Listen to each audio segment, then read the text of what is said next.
The world is screaming about this Netflix docuseries titled Tiger King: Murder, Mayhem and Madness, and now some facts didn't make it into the series as it was only 7 episodes long and they couldn't possibly cover everything. One of them being the fact that Joe Exotic actually ran for government not once but twice, and he lost out both times. Now imagine if Joe won. He really would have earned that title of Tiger King. This is just one of the several facts that the documentary didn't cover. Now in this video, I'm going to tell you 8 facts about the Tiger King that weren't included in the series. Don't forget to like this video. Now let's get into it. Joe Exotic was actually married twice, way back even before John Finlay and Travis Maldonado. Watching the series, you might conclude that although Joe had been in several relationships, he was first married to John and then Travis. Well, that's not the case at all. Joe had been married twice to 2 other straight guys. Crazy, right? First Brian Ryan from 1986 until Brian unfortunately passed away in 2001 as a result of HIV. Joe then meets H.C. Hartpence the following year, and all this happened before John and Travis entered the picture. The next fact is that Joe Exotic was unfortunately abused as a child. Joe's childhood wasn't all glitters, as he was abused by an older boy when he was only 5 years old. Joe has said that this incident unfortunately happened in his home, and according to Joe, the boy would block the bathroom door using an open drawer. It turns out that Joe's only problem at home wasn't that his father wasn't approving his sexual orientation, but he was also being abused. The man sure had a reason to go haywire.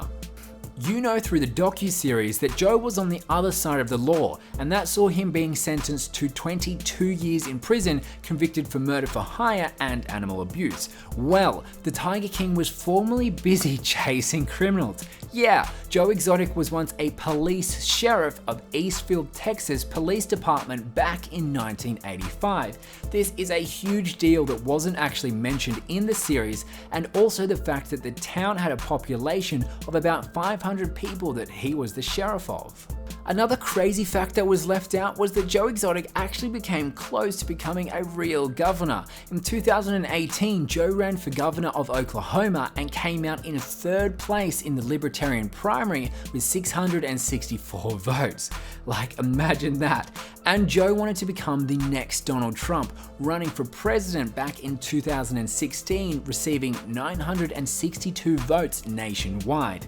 Now, in the comment section down below, Donald Trump or Joe Exotic to run America? You decide right now. Other than Joe Exotic's relationship with Brian Ryan, his crazy childhood story, being a police chief and almost becoming president, well, not really almost, but you get me, Joe Exotic also didn't sing all the music in the docuseries. In the series, we saw Joe singing to songs that we kind of concluded he wrote and composed. Well, he didn't. The truth is, Joe didn't write most of the songs in the first place, nor was it his voice you heard throughout the whole series. Vince Johnson is responsible for the lyrics, and Danny Clinton is suspected to be the voice behind it all. There's more. Now, what if I told you that we wouldn't have had the whole Tiger King docuseries in the first place, and instead we would have had something like The Reptile King? Well, it turns out that Eric Goode and Rebecca Chaiklin, the guys behind the series, were working on a story about animal smugglers and reptile breeders until they met a white leopard in a cage. This leopard gave Goode the idea that made us witness this madness, mayhem, and murder of Tiger King.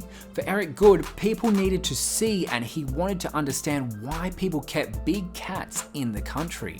Now, like me, you're probably ecstatic about the Tiger King documentary. Carole Baskin, however, who seems like the hero in the show, is not excited about it at all. According to Carole Baskin, she believed that she was misled about the direction of the series, and that made her divulge information about her personal life. She thought the Tiger King series was the big cat version of Blackfish. However, Eric Goode claimed that the documentary evolved as they went on, and Carole Baskin was not coerced at all into giving details about her personal life.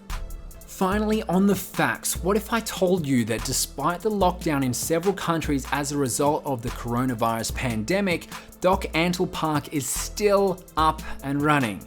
Yes, That's crazy, I know. Either they're trying to gain from this Tiger King docuseries popularity, or they simply don't give a damn about it all. They are still open and cashing in as I speak. While there are other facts that the series doesn't cover, Joe not being the original songwriter and voice behind most of his songs, Tiger King wouldn't have been on Netflix in the first place. Carole Baskin really doesn't care for the documentary series, and Doc Antler Park is still up and running. All this certainly gives us more idea about the crazy Tiger King docuseries. Murder, mayhem, and of course, madness. These are all the facts that you missed in Tiger King. What did you learn? Comment below. Don't forget to subscribe to Young Hustle to learn about the young hustlers of the world. And that, my friends, is of course including Joe Exotic. I'll see you on the next one.